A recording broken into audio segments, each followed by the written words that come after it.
어느 날 갑자기 쓰러지는 사람들의 공통점이 있습니다.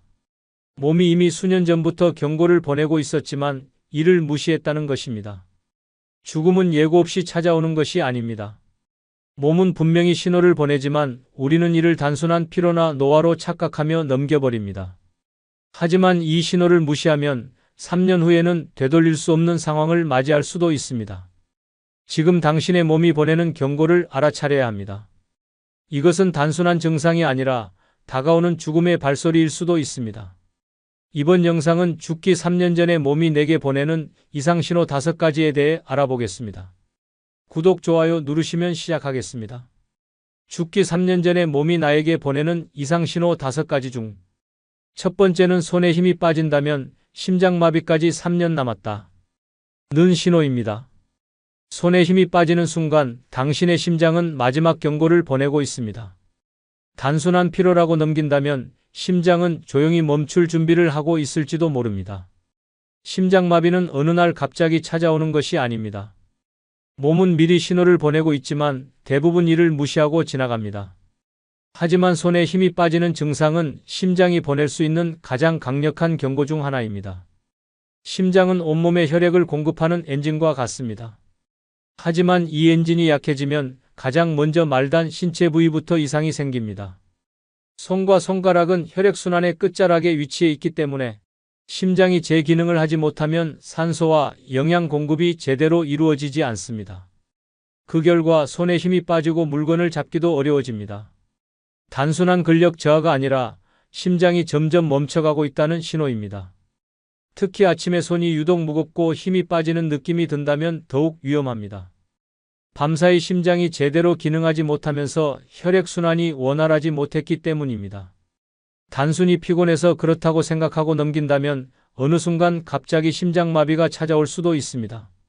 심장마비는 미리 예고 없이 오는 것이 아니라 작은 신호들이 쌓여서 결국 치명적인 순간을 맞이하는 것입니다. 손에 힘이 빠지는 것과 함께 팔이 저리거나 가슴이 답답한 증상이 동반된다면 이미 심장은 한계에 도달하고 있다는 뜻입니다. 특히 왼손에 힘이 빠지거나 팔이 무거워지는 느낌이 든다면 즉시 검사를 받아야 합니다. 이는 심장으로 가는 혈관이 막히기 시작했다는 신호일 수 있습니다. 혈관이 점점 좁아지고 막히면서 혈액 공급이 원활하지 않게 되면 손에 힘이 빠지고 감각이 둔해지는 증상이 나타납니다. 이러한 신호를 무시하고 방치하면 3년 이내에 심장마비가 발생할 가능성이 높습니다. 실제로 심장마비로 쓰러진 사람들의 상당수가 이전에 손에 힘이 빠지는 증상을 경험했지만 대수롭지 않게 넘겼다는 연구 결과도 있습니다. 평소와 다르게 손에 힘이 들어가지 않고 작은 물건도 자꾸 떨어뜨린다면 단순한 노화나 피로 때문이 아니라 심장의 건강을 의심해야 합니다. 심장은 한번 망가지기 시작하면 회복이 어렵습니다. 하지만 미리 신호를 알아차리고 대처하면 심장마비를 예방할 수 있습니다. 손에 힘이 빠지는 증상이 반복된다면 즉시 병원을 찾아 심장 건강을 체크해야 합니다. 생활 습관을 개선하는 것도 중요합니다. 기름진 음식, 흡연, 과도한 스트레스는 심장을 더욱 악화시키는 주범입니다. 하루 30분이라도 가볍게 걷고 싱겁고 건강한 식단을 유지하는 것이 심장을 살리는 길입니다. 손에 힘이 빠지는 것은 우연이 아닙니다. 피곤하다고 넘길 일이 아닙니다. 이 신호를 무시하면 3년 후 심장은 조용히 멈춰버릴 수도 있습니다. 지금 당신의 손은 무엇을 말하고 있습니까? 이 신호를 무시하지 마십시오. 심장은 분명히 경고하고 있습니다. 평소 건강했던 59세 남성이 있었습니다. 그는 특별한 병력이 없었고 운동도 가끔씩 하며 생활했습니다. 하지만 몇 달 전부터 이상한 증상이 나타나기 시작했습니다. 아침에 일어나면 손에 힘이 들어가지 않았고 커피 잔조차 놓치는 일이 많아졌습니다. 처음에는 피곤해서 그렇다고 생각했습니다. 하지만 점점 증상이 심해졌고 손끝이 저린 느낌까지 들었습니다. 그러던 어느 날 그는 출근길에 갑자기 가슴이 답답해지며 왼팔에 힘이 빠졌습니다. 숨이 가빠지고 식은땀이 흘렀지만 그저 스트레스 때문이라며 참고 출근했습니다. 하지만 사무실에 도착하자마자 쓰러졌고 급히 병원으로 옮겨졌습니다. 검사 결과 심장혈관이 90% 이상 막혀 있었습니다. 의사는 조금만 늦었으면 그대로 심장이 멈췄을 것이라고 말했습니다. 그는 응급 스텐트 시술을 받고 가까스로 목숨을 건졌습니다. 손에 힘이 빠지는 작은 신호를 무시한 대가였습니다. 만약 조금만 더 빨리 병원을 찾았다면 죽음의 문턱까지 가지 않았을 것입니다. 심장은 미리 경고를 보냅니다. 이 신호를 무시하는 순간 돌이킬 수 없는 일이 벌어집니다. 죽기 3년 전에 몸이 나에게 보내는 이상신호 5가지 중 두 번째는 자꾸 넘어진다면 뇌에서 보내는 마지막 경고입니다. 자꾸 넘어진다면 단순한 실수가 아닙니다. 뇌가 마지막 경고를 보내고 있는 것입니다. 사람은 균형을 잡고 걷는 것이 당연합니다. 하지만 이유 없이 자주 넘어지고 비틀거린다면 이는 뇌가 망가지고 있다는 신호일 수 있습니다. 뇌는 우리 몸의 모든 움직임을 조절합니다. 하지만 뇌혈관이 막히거나 뇌 기능이 저하되면 신체 균형을 잡는 능력이 급격히 떨어집니다. 처음에는 계단에서 발을 헛디디거나 걸을 때 휘청거리는 정도로 시작됩니다. 하지만 시간이 지날수록 평평한 길에서도 갑자기 넘어지거나 몸을 가누기 어려워집니다. 이는 뇌졸중이나 신경계 질환이 다가오고 있다는 신호일 가능성이 큽니다. 특히 한쪽 방향으로만 자꾸 넘어진다면 더욱 위험합니다. 뇌의 특정 부위가 손상되면서 몸의 한쪽이 약해지고 있다는 뜻입니다. 많은 사람들이 단순한 노화나 피로로 넘기지만 이는 뇌혈관이 막히고 있다는 심각한 신호일 수 있습니다. 심지어 뇌졸중이 오기 몇 년 전부터 이러한 증상이 나타나는 경우도 많습니다. 넘어질 때마다 순간적인 어지럼증이 동반된다면 더 이상 지체할 시간이 없습니다. 뇌연료 공급이 원활하지 않으면 뇌세포가 점점 죽어가면서 몸의 균형을 잃게 됩니다. 가끔 넘어진다고 대수롭지 않게 생각하면 안 됩니다. 뇌는 작은 신호를 통해 미리 위험을 경고합니다. 이를 무시하면 어느 날 갑자기 쓰러져 의식을 잃을 수도 있습니다. 실제로 뇌졸중을 겪은 환자들의 상당수가 넘어지는 일이 잦아졌지만 대수롭지 않게 생각했다고 말합니다. 하지만 그 순간이 뇌에서 보내는 마지막 경고였던 것입니다. 뇌혈관이 70% 이상 막히기 전까지는 큰 증상이 나타나지 않지만 균형 감각이 무너지는 것은 이미 뇌가 한계에 도달했다는 뜻입니다. 넘어지는 증상이 반복된다면 즉시 병원을 찾아야 합니다. 뇌 MRI와 혈관 검사를 통해 혈류 상태를 확인하는 것이 중요합니다. 또한 생활 습관 개선이 필수적입니다. 기름진 음식과 과도한 음주는 뇌혈관을 막는 주범입니다. 꾸준한 운동과 식이 조절을 통해 뇌 건강을 지켜야 합니다. 넘어지는 것이 단순한 실수라고 생각하면 안 됩니다. 이는 뇌가 보내는 마지막 경고일 수 있습니다. 이 신호를 무시하면 결국 뇌졸중이나 심각한 신경계 질환으로 이어질 수 있습니다. 몸이 보내는 작은 신호에 귀를 기울이십시오. 지금이 마지막 기회일지도 모릅니다. 70세의 한 남성이 있었습니다. 그는 특별한 질병 없이 건강하게 생활하고 있었습니다. 하지만 몇 달 전부터 이상한 일이 벌어졌습니다. 길을 걷다가 자꾸 비틀거리고 평소에는 아무렇지 않던 계단에서 발이 헛디뎌 넘어지는 일이 많아졌습니다. 처음에는 나이가 들어서 그렇다고 생각하고 대수롭지 않게 넘겼습니다. 그러던 어느 날 집 앞에서 갑자기 중심을 잃고 그대로 쓰러졌습니다. 팔과 다리에 힘이 빠지고 잠시 동안 말을 하지 못했습니다. 급히 병원으로 옮겨졌고 검사 결과는 충격적이었습니다. 그의 뇌혈관은 이미 80% 이상 막혀 있었고 의사는 이제 뇌졸중이 터지는 건 시간 문제라고 말했습니다. 다행히 빠르게 치료를 받아 목숨을 건졌지만 그는 후회했습니다. 몇 달 전부터 뇌는 분명히 경고를 보내고 있었습니다. 하지만 이를 무시했고 결국 쓰러질 뻔한 상황까지 갔습니다. 넘어지는 것은 우연이 아닙니다. 뇌가 보내는 마지막 경고입니다. 이 신호를 무시하면 다음번에는 다시 일어날 기회조차 없을 수 있습니다. 죽기 3년 전에 몸이 나에게 보내는 이상신호 5가지 중 3번째는 기억이 깜빡깜빡, 치매가 아니라면 더 무서운 병일 수도 있다는 신호입니다. 기억이 깜빡깜빡한다면 단순한 건망증이 아닙니다. 많은 사람들이 기억력이 떨어지면 치매를 가장 먼저 떠올립니다. 하지만 치매보다 더 무서운 병이 숨어 있을 수도 있습니다. 이는 뇌졸중, 뇌혈관 질환, 심지어간 질환의 초기 증상일 가능성이 높습니다. 뇌는 신체의 모든 기능을 조절하는 기관입니다. 그런데 뇌혈관이 막히기 시작하면 혈액 공급이 원활하지 않아 뇌세포가 서서히 죽어갑니다. 그 결과 기억력 저하, 집중력 감소, 말이 꼬이는 증상이 나타납니다. 이런 증상은 단순한 노화로 치부되기 쉽지만 사실 뇌가 보내는 마지막 경고일 수 있습니다. 특히 최근에 일을 자주 잊어버리거나 물건을 어디에 두었는지 기억이 나지 않는다면 뇌연료 장애를 의심해야 합니다. 또한 간 기능이 저하되면 독소가 제대로 해독되지 않아 혈류를 타고 뇌로 올라갑니다. 이로 인해 기억력이 떨어지고 멍해지는 증상이 나타날 수 있습니다. 이를 간성 뇌증이라고 하며 심하면 혼수 상태까지 이를 수 있습니다. 만약 기억력 저하와 함께 이유 없이 피로하거나 피부가 누렇게 변했다면 간 질환이 원인일 가능성이 큽니다. 무서운 것은 이러한 증상들이 서서히 진행된다는 점입니다.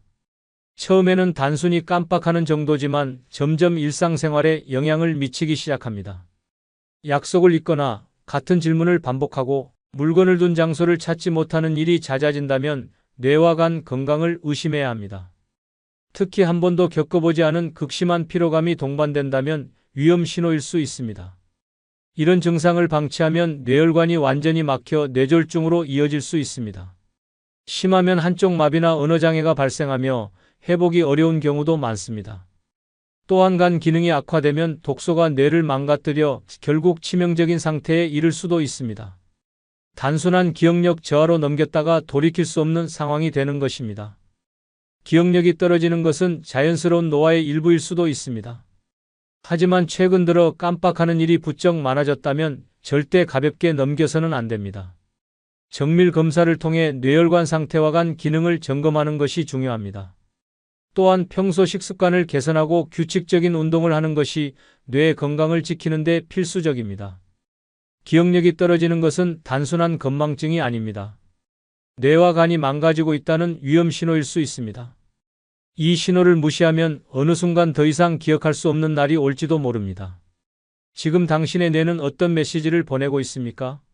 이 경고를 외면하면 미래는 예상보다 훨씬 더 빨리 무너질 수도 있습니다. 68세의 한 남성이 있었습니다. 그는 최근 들어 자꾸 깜빡하는 일이 많아졌습니다. 지갑을 어디에 뒀는지 기억이 나지 않았고 약속 시간을 헷갈리는 일이 잦아졌습니다. 처음에는 나이가 들어서 그렇다고 생각했습니다. 하지만 점점 심해졌습니다. 며칠 전 먹은 음식을 기억하지 못했고 같은 질문을 반복했습니다. 그러던 어느 날 그는 운전 중 신호를 놓쳤고 순간 방향을 잃었습니다. 가까스로 사고는 피했지만 이상함을 느껴 병원을 찾았습니다. 검사 결과 그의 뇌혈관은 75% 이상 막혀 있었습니다. 의사는 이 상태를 방치하면 몇 년 안에 뇌졸중이 올 확률이 매우 높다고 경고했습니다. 그는 즉시 치료를 시작했고 생활 습관을 바꾸었습니다.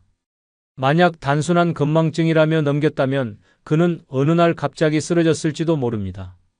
기억이 깜빡이는 것은 단순한 노화가 아닙니다. 뇌가 보내는 마지막 경고입니다. 이 신호를 무시하면 다음 순간은 존재하지 않을 수도 있습니다. 죽기 3년 전에 몸이 나에게 보내는 이상신호 5가지 중 4번째는 잠잘 때 다리가 저리다면 혈관이 막히고 있다는 증거입니다. 잠을 자려고 누웠는데 다리가 저리고 불편하다면 단순한 피로가 아닙니다. 혈관이 막히고 있다는 신호일 수 있습니다. 많은 사람들이 다리 저림을 가볍게 여기지만 이는 몸이 보내는 마지막 경고일 수도 있습니다. 만약 이 신호를 무시한다면 몇 년 안에 심각한 혈관 질환이나 심장마비로 이어질 가능성이 높습니다. 혈관은 온몸에 혈액을 공급하는 생명의 통로입니다. 하지만 혈관이 좁아지거나 막히기 시작하면 다리로 가는 혈액순환이 원활하지 않아 저림, 쑤심, 통증이 발생합니다. 특히 밤에 다리가 저린다면 더욱 위험합니다. 낮 동안에는 움직이면서 혈액이 순환되지만 밤에는 혈류가 느려지면서 혈관이 막힌 부분이 더 두드러지기 때문입니다. 단순한 다리 저림과 혈관 문제로 인한 다리 저림은 차이가 있습니다. 만약 잠잘 때 유독 다리가 저리고 쥐가 자주 난다면 이는 혈액순환 장애 때문일 가능성이 큽니다. 특히 다리를 심장보다 높이 올렸을 때 증상이 심해진다면 말초혈관이 막히고 있다는 강력한 신호입니다. 이를 방치하면 말초동맥 질환, 심장병, 심지어 뇌졸중으로까지 이어질 수 있습니다. 더 무서운 것은 다리 저림이 심혈관 질환의 초기 증상일 수 있다는 점입니다. 다리로 가는 혈관이 막혔다면 결국 심장과 뇌로 가는 혈관도 막히게 됩니다. 실제로 다리 저림을 호소하던 많은 사람들이 몇 년 안에 심장마비나 뇌졸중으로 쓰러졌습니다. 이런 증상이 나타나면 즉시 병원을 찾아야 합니다. 단순한 피로 때문이라고 넘기지 말고 혈관 상태를 정밀 검사해야 합니다. 동맥경화가 진행되고 있는지, 혈관이 얼마나 막혀 있는지를 확인하는 것이 중요합니다. 특히 고혈압, 당뇨, 고지혈증이 있다면 더욱 주의해야 합니다. 생활습관 개선도 필수적입니다. 기름진 음식, 흡연, 과음은 혈관을 막는 주범입니다. 식습관을 개선하고 꾸준한 운동을 해야 합니다. 매일 30분 이상 걷기만 해도 혈액순환이 좋아지고 혈관 건강을 지킬 수 있습니다. 잠잘 때 다리가 저리는 것은 몸이 보내는 마지막 경고일 수 있습니다. 이 신호를 무시하면 어느 날 갑자기 다리뿐만 아니라 심장과 뇌까지 무너질 수 있습니다. 혈관이 막히고 있다는 증거를 더 이상 외면하지 마십시오. 지금이 바로 당신의 생명을 지킬 마지막 기회일지도 모릅니다. 62세의 한 남성이 있었습니다. 몇 달 전부터 잠을 잘 때마다 다리가 저리고 쥐가 났습니다. 처음에는 피곤해서 그렇다고 생각하며 대수롭지 않게 넘겼습니다. 하지만 증상은 점점 심해졌습니다. 새벽마다 다리가 저려서 잠에서 깨는 일이 반복되었고 걷는 것도 점점 불편해졌습니다. 그러던 어느 날 그는 아침에 일어나자마자 극심한 가슴 통증과 함께 쓰러졌습니다. 급히 병원으로 이송되었고 검사 결과는 충격적이었습니다. 심장혈관이 90% 이상 막혀 있었고 의사는 이미 여러 차례 몸이 경고를 보냈지만 무시한 결과라고 말했습니다. 그는 응급시술을 받고 가까스로 목숨을 건졌습니다. 다리 저림이 단순한 피로가 아니라 심장과 혈관이 보내는 마지막 경고였던 것입니다. 만약 조금만 더 늦었다면 그는 다시는 깨어나지 못했을지도 모릅니다. 몸이 보내는 작은 신호를 무시하면 다음엔 기회조차 없을 수 있습니다. 죽기 3년 전에 몸이 나에게 보내는 이상신호 5가지 중 5번째는 혀 색깔이 변했다면 장기 하나가 망가진다는 뜻입니다. 혀의 색깔이 변했다면 몸속에서 심각한 이상이 진행되고 있다는 신호입니다. 많은 사람들이 혀를 대수롭지 않게 여기지만 혀는 우리 몸의 건강 상태를 그대로 반영하는 중요한 기관입니다. 만약 혀가 평소보다 지나치게 붉거나 창백하거나 검은빛을 띠기 시작했다면 이는 특정 장기가 망가지고 있다는 강력한 경고일 수 있습니다. 이 신호를 무시하면 결국 돌이킬 수 없는 상태로 악화될 수도 있습니다. 혀가 지나치게 붉어졌다면 간이 위험하다는 뜻입니다. 간은 몸속 독소를 해독하는 역할을 합니다. 하지만 간이 제 기능을 하지 못하면 독소가 몸에 쌓이면서 혀가 붉게 변하고 심하면 갈라지거나 부어오르는 증상이 나타납니다. 특히 음주를 자주 하거나 기름진 음식을 즐긴다면 더욱 조심해야 합니다. 혀의 변화는 간이 망가지는 초기 신호일 수 있습니다. 혀가 창백하거나 하얗게 변했다면 빈혈이나 신장 기능 저하를 의심해야 합니다. 신장이 제대로 작동하지 않으면 혈액이 깨끗하게 정화되지 못하고 독소가 쌓이면서 혀가 창백해지거나 하얀 막이 낍니다. 또한 만성 피로, 부종, 소변 변화 같은 증상이 함께 나타난다면 신장이 서서히 망가지고 있다는 뜻입니다. 이를 방치하면 결국 심부전으로 이어질 수도 있습니다. 혀가 검거나 갈색을 띠기 시작했다면 소화기관, 특히 위와 장에 심각한 문제가 생긴 것입니다. 위장 건강이 악화되면 입속 세균이 급격히 증가하면서 혀가 검게 변하는 현상이 나타납니다.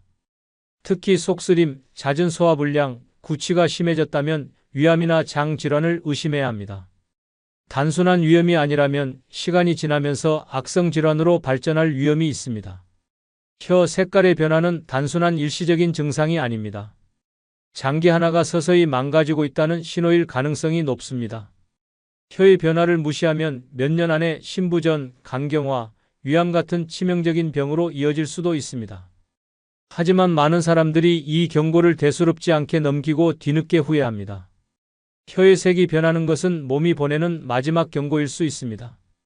혀의 변화가 감지되면 즉시 병원을 찾아야 합니다. 단순한 영양 부족으로 생각하고 넘기다가는 생명을 위협받을 수 있습니다. 또한 생활 습관을 개선하는 것도 필수적입니다. 기름진 음식, 과음, 흡연은 간과 신장, 위장을 망가뜨리는 주범입니다. 충분한 수분 섭취와 건강한 식단을 유지하면 혀의 색깔뿐만 아니라 몸 전체의 건강을 지킬 수 있습니다. 혀는 거짓말을 하지 않습니다. 혀가 보내는 신호를 무시하면 결국 몸 전체가 망가지게 됩니다. 지금 당신의 혀는 어떤 색깔을 띠고 있습니까? 이 작은 변화를 가볍게 넘기지 마십시오. 지금이 바로 당신의 건강을 지킬 마지막 기회일지도 모릅니다. 64세의 한 남성이 있었습니다. 몇 달 전부터 혀가 붉게 변하고 갈라지는 증상이 나타났습니다. 처음에는 대수롭지 않게 넘겼습니다. 하지만 점점 입안이 건조해지고 혀의 통증까지 느껴졌습니다. 거울을 볼 때마다 혀 색깔이 짙어지고 있다는 것을 알았지만 피곤해서 그렇겠거니 하고 무시했습니다. 그러던 어느 날 그는 극심한 피로와 복통을 호소하며 병원에 갔습니다. 검사 결과 그의 간 수치는 정상의 몇 배를 넘었고 의사는 간경화 초기 단계라고 진단했습니다. 간이 서서히 망가지면서 몸이 경고를 보냈지만 그는 혀의 변화를 사소한 증상이라 여겼던 것입니다. 다행히 그는 간 기능 회복을 위해 치료를 시작했지만 만약 더 늦었다면 간경화가 악화되어 돌이킬 수 없는 상태가 되었을 것입니다. 혀는 몸의 상태를 그대로 보여줍니다. 혀의 색깔이 변하는 것은 우연이 아닙니다. 이 신호를 무시하면 결국 건강뿐만 아니라 생명까지 위협받을 수 있습니다. 끝으로 여러분께 한 가지 부탁이 있습니다. 영상 아래에 나오는 제품을 누르시면 쿠팡으로 연결됩니다.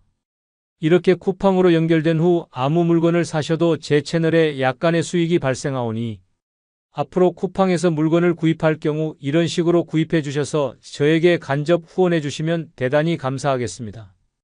그럼 내일 오전 7시에 더 좋은 영상으로 찾아뵙겠습니다. 감사합니다. 그 나이에 아직도 그렇게 애쓰고 사세요? 늙으면 가만히 있어야지 왜 저렇게 바쁘게 살까? 그렇게 희생해봤자 결국 남는 건 병뿐이야. 이런 말 한 번쯤 들어봤습니까? 듣기 거북해도 사실입니다. 노년에까지 애쓰며 살면 결국 남는 것은 병든 몸과 후회뿐입니다. 평생 희생하며 살았습니까? 이제는 그만해야 합니다. 늙어서까지 고생한다고 누가 알아줍니까?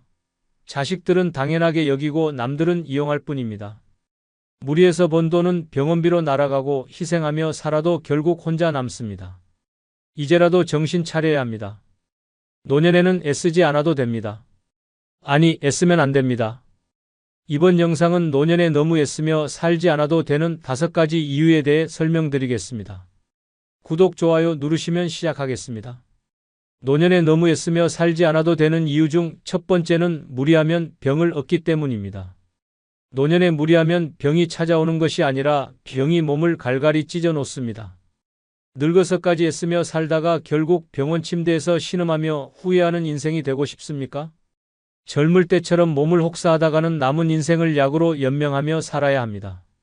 이미 닳고 닳은 관절은 비명을 지르고 심장은 언제 멈출지 모르는 시한폭탄이 됩니다. 그런데도 무리하고 싶습니까? 스스로 목숨을 갉아먹는 짓입니다. 가족을 위해 희생한다고요? 자식들 뒷바라지한다고 아픈 몸을 끌고 나가 돈 벌고 손주들 키운다고 하루 종일 부려먹히고 그게 사랑이라고 착각합니까? 당신이 쓰러져도 자식들은 잠깐 걱정하다가 결국 자기 인생을 살아갑니다. 병원비 부담된다고 눈치 주고 간병이 귀찮다고 요양원이나 알아보자고 합니다. 결국 늙어서까지 희생한 대가는 외로움과 병뿐입니다. 몸이 보내는 경고를 무시하면 그 대가는 끔찍합니다. 손목이 쑤시고 허리가 휘어져도 참고 일하다 보면 결국 수술대 위에 눕게 됩니다. 뇌졸중, 심근경색 같은 병은 예고도 없이 덮칩니다. 하루아침에 쓰러지고 나면 아무리 후회해도 이미 늦었습니다. 병원 침대에 누워 기저귀 차고 남의 손에 밥 먹여달라고 애원하는 신세가 되고 싶습니까? 그렇게 살고 싶다면 계속 애쓰며 살아보십시오. 이제 그만 착각해야 합니다. 노년에 무리하는 것은 미련한 짓입니다. 더 이상 누군가를 위해 희생하지 말고 자기 몸부터 챙겨야 합니다. 당신이 병들어 쓰러지면 도와줄 사람 없습니다. 병원비 감당 못한다고 자식들이 서로 떠넘길 수도 있습니다. 아직도 정신 못 차렸습니까? 노년은 애쓰며 사는 시간이 아닙니다. 젊었을 때 충분히 힘들었고 이제는 편히 살아야 할 때입니다. 하고 싶지 않은 일은 단칼에 거절해야 합니다. 남들 눈치 보다가 병신되는 것보다 건강하게 사는 것이 훨씬 낫습니다. 무리하면 병을 얻는 게 아니라 삶이 지옥으로 바뀝니다. 늙어서까지 고생하고 싶지 않다면 지금부터라도 몸을 혹사하지 말고 제대로 살아야 합니다. 60대 한 아주머니가 있었습니다. 평생 가족을 위해 희생하며 살았습니다. 자식들 뒷바라지하고 손주들 돌보고 하루도 쉬지 않았습니다. 그렇게 몸을 혹사하던 어느 날 결국 쓰러졌습니다.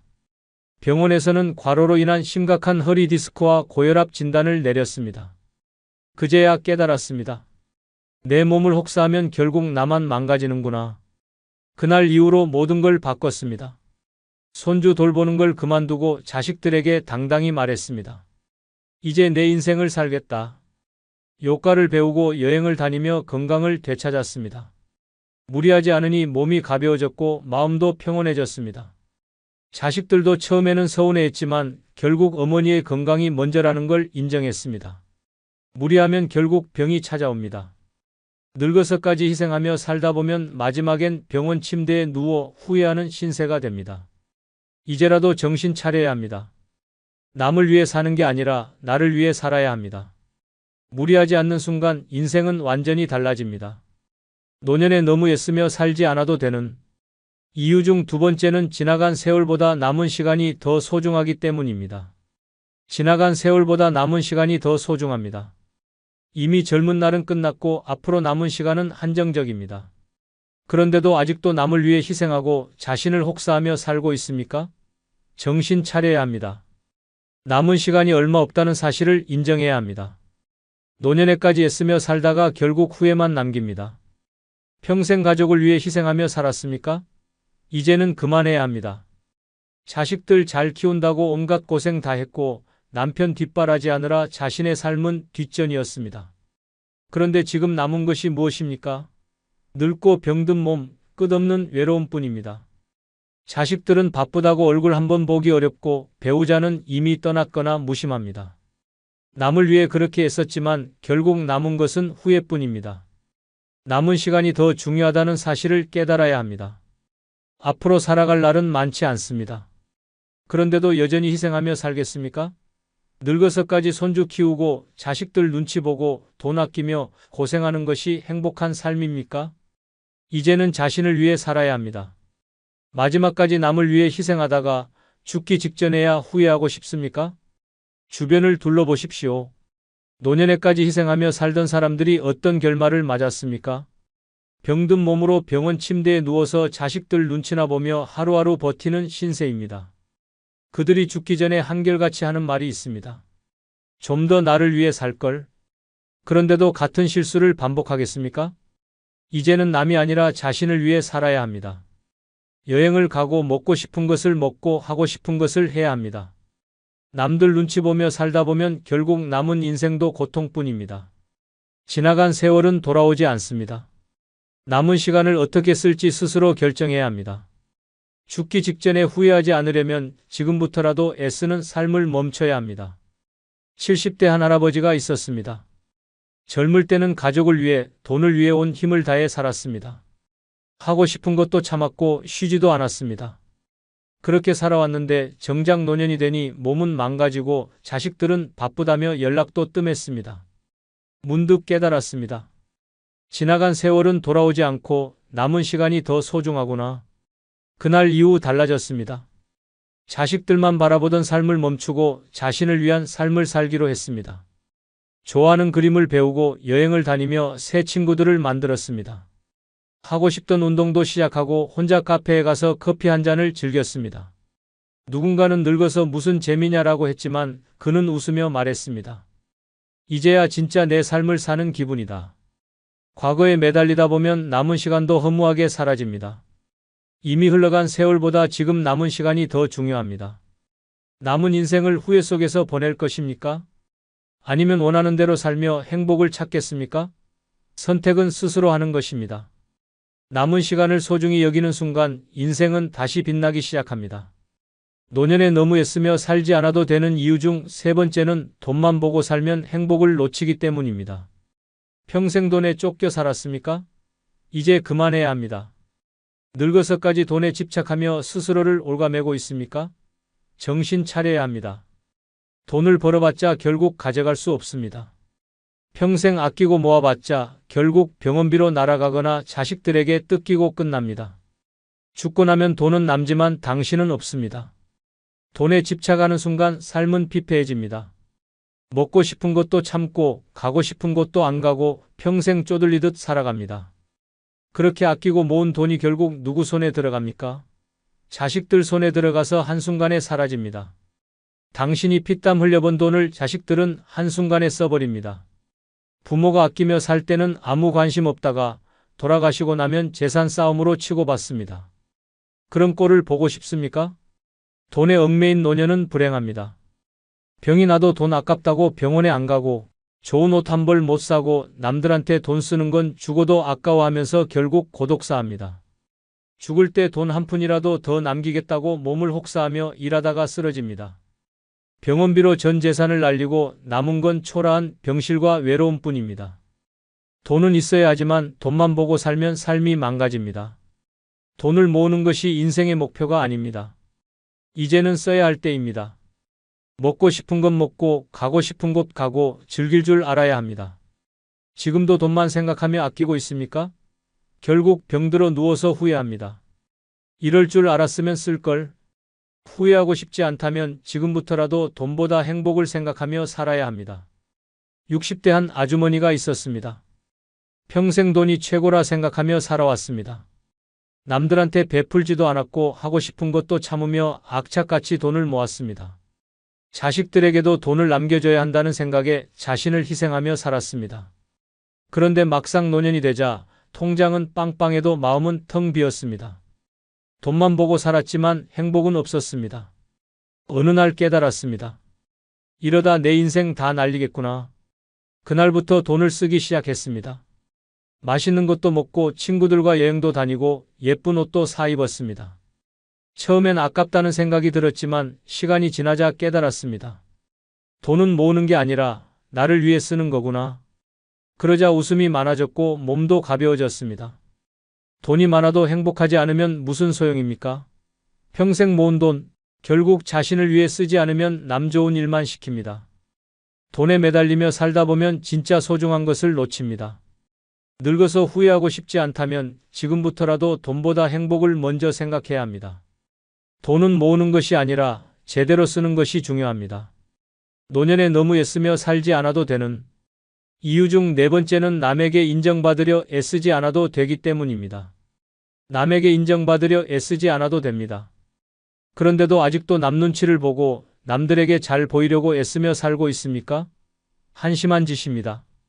평생 남의 기대에 맞춰 살다가 결국 남은 것은 후회뿐입니다. 늙어서까지 남들이 뭐라고 할까 걱정하며 스스로를 괴롭힙니까? 정신 차려야 합니다.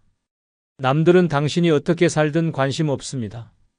평생 착한 부모, 좋은 배우자, 헌신적인 가족이 되려고 애썼습니까? 결과가 무엇입니까? 자식들은 부모의 희생을 당연하게 여기고 배우자는 고마워하지 않고 주변 사람들은 이용만 합니다. 그렇게까지 희생하며 살았는데 이제 와서 당신을 위해 주는 사람이 있습니까? 남들에게 인정받으려 애썼던 시간이 다 무의미해졌습니다. 결국 늙고 병들어 혼자가 되면 그 누구도 신경 쓰지 않습니다. 노년에 남들에게 잘 보이려는 행동은 어리석은 짓입니다. 값싼 자존심에 얽매여 손주들한테 선물 사주고 자식들한테 돈 퍼주고 이웃들에게 좋은 사람인 척하면서 속으로는 불행해합니까? 당신이 그렇게 퍼주고 애써도 남들은 그럴 줄 알았어 하며 당연하게 여길 뿐입니다. 아픈 몸을 이끌고 무리해서 모임에 나가고 기운도 없으면서 웃어 보이고 필요할 때마다 불려나가면서도 내색 한번 안 합니까? 그게 잘 사는 것 같습니까? 이제는 그만해야 합니다. 남이 뭐라고 하든 신경 쓰지 말고 하고 싶은 대로 살아야 합니다. 남들에게 잘 보이려다 결국 자기 인생을 망칩니다. 아프면 아프다고 하고 싫으면 싫다고 해야 합니다. 더 이상 남의 시선 때문에 무리할 이유가 없습니다. 늙어서까지 남에게 인정받으려고 발버둥 치다 결국 병들고 후회하는 삶을 살고 싶습니까? 남들 눈치 보며 살다 보면 결국 자신을 잃어버립니다. 노년에 가장 중요한 것은 남이 아니라 자신입니다. 이제는 누구에게도 인정받으려 애쓰지 말고 내 삶을 찾아야 합니다. 남들에게 보여주기 위한 삶이 아니라 진짜 나를 위한 삶을 살아야 합니다. 남들이 뭐라고 하든 상관없습니다. 내 인생은 내가 결정하는 것입니다. 70대 한 할아버지가 있었습니다. 평생 남들에게 인정받으려 애쓰며 살았습니다. 좋은 가장, 좋은 부모, 좋은 친구가 되려고 자기 자신을 희생했습니다. 자식들에게 퍼주고 손주들에게 용돈 대주고 친구들에게 밥 사고 술 사고 그렇게 남들에게 잘 보이려 노력했습니다. 그런데 나이가 들자 사람들이 하나둘 떠났습니다. 자식들은 바쁘다고 연락이 뜸해졌고 친구들은 돈 안 쓰니 안 보였습니다. 그제야 깨달았습니다. 남들에게 인정받으려 애쓰는 게 다 무의미했구나. 그날 이후로 남 눈치를 보지 않기로 했습니다. 자식들에게 이제 나를 위해 살겠다고 선언했고 손주들 용돈도 끊었습니다. 친구들 사이에서도 굳이 먼저 잘 보이려 하지 않았습니다. 그러자 신기하게도 마음이 편해졌습니다. 하고 싶은 걸 하며 사니 웃음도 많아졌습니다. 진짜 친구는 돈이 없어도 곁에 남았고 자식들도 처음엔 서운해했지만 결국 아버지의 결정을 존중했습니다. 남들에게 인정받으려 애쓰는 순간 내 인생은 사라집니다. 늙어서까지 남의 눈치 보며 살다 후회하고 싶습니까? 인정받으려 애쓰는 삶을 내려놓는 순간 진짜 자유와 행복이 찾아옵니다. 노년에 너무 애쓰며 살지 않아도 되는 이유 중 5번째는 남과 비교하는 것이 가장 큰 독이기 때문입니다. 남과 비교하는 것은 독입니다. 그런데도 아직도 남들 보며 한숨 쉬고 있습니까? 옆집 노인은 자식들이 용돈 잘 준다는데, 친구는 해외여행 다닌다는데, 누구는 며느리가 살갑다는데, 그래서 뭐가 달라집니까? 비교한다고 당신 인생이 바뀝니까? 전혀 아닙니다. 그저 스스로를 불행하게 만들 뿐입니다. 남과 비교하는 순간부터 삶이 고통이 됩니다. 자식이 잘해주면 남보다 낫다고 우쭐하고 조금만 소홀해지면 남보다 못하다고 서러워집니다. 돈이 좀 있으면 남보다 낫다고 기뻐하고 부족하면 한탄합니다. 그렇게 평생 남들과 비교하며 감정의 롤러코스터를 타다가 결국 병이 납니다. 고혈압, 우울증, 불면증까지 따라옵니다. 결국 스스로를 갉아먹고 병들게 만드는 최악의 습관입니다. 비교하는 동안 정작 내 인생은 무너지고 있습니다. 남들은 신경도 안 쓰는데 혼자 열등감에 시달리며 시간을 낭비합니다. 자식이 잘해주든 못해주든 돈이 많든 적든 결국 내 인생은 내가 사는 것입니다. 그런데도 남들 보며 괜히 초라함을 느끼고 억울함에 몸부림칩니까? 정신 차려야 합니다. 남과 비교하는 순간부터 이미 패배한 것입니다. 비교하는 대신 지금 가진 것에 감사해야 합니다. 내 삶은 남들과 다르고 남들도 그들만의 사정이 있습니다. 남들이 보여주는 것만 보고 부러워하는 것은 어리석은 짓입니다. 겉으로는 행복해 보여도 속은 썩어 들어가는 사람이 많습니다. 비교하느라 내 인생을 망치지 마십시오. 늙어서까지 남들 신경 쓰며 살다가 결국 후회 속에 죽고 싶습니까? 이제는 남과 비교하는 습관을 버려야 합니다. 비교한다고 더 나아지는 것은 없습니다. 오히려 불행만 키울 뿐입니다. 남의 인생이 아닌 내 인생을 살아야 합니다. 남들이 뭐라 하든 상관없습니다. 내 기준대로 살면 됩니다. 늙어서까지 비교하며 한탄하다 결국 병들어 후회하고 싶지 않다면 지금부터라도 남의 삶이 아니라 내 삶에 집중해야 합니다. 70대 한 할아버지가 있었습니다. 젊을 때는 남과 비교하며 살았습니다. 친구는 집을 샀다는데 동창은 자식이 잘났다는데 끊임없이 비교하며 스스로를 괴롭혔습니다. 그럴수록 인생이 초라하게 느껴졌습니다. 그러다 문득 깨달았습니다. 남과 비교한다고 내 인생이 바뀌는 건 아니구나. 그 순간부터 남들 신경 끄고 살기로 했습니다. 비교를 멈추자 삶이 편해졌습니다. 자식들이 용돈을 주든 안 주든 신경 쓰지 않았습니다. 남들이 해외여행을 가든 좋은 차를 타든 부러워하지 않았습니다. 오히려 자신이 가진 것에 집중했습니다. 매일 좋아하는 음악을 듣고 천천히 산책하며 여유를 즐겼습니다. 누군가는 평범한 삶이라고 했지만 그는 누구보다 행복했습니다. 노년에 비교하는 것은 스스로를 갉아먹는 독입니다. 남들과 비교하는 순간 불행이 시작됩니다. 비교할 시간에 지금 가진 것에 감사하면 인생이 달라집니다. 늙어서까지 남의 인생을 부러워하다가 후회하고 싶습니까? 비교를 멈추는 순간 진짜 행복이 찾아옵니다. 늙어서까지 애쓰며 살면 결국 지옥 같은 노년을 맞이합니다. 지금이라도 내려놓아야 합니다. 하고 싶은 걸 하고 하기 싫은 건 거절해야 합니다. 남들에게 잘 보이려고 자식들에게 인정받으려고 애쓰다 보면 결국 남는 것은 후회뿐입니다. 이제라도 자신을 위해 살아야 합니다. 노년에 애쓰며 사는 것은 미련한 짓입니다. 더 늦기 전에 정신 차리고 남은 인생을 제대로 즐겨야 합니다. 끝으로 여러분께 한 가지 부탁이 있습니다.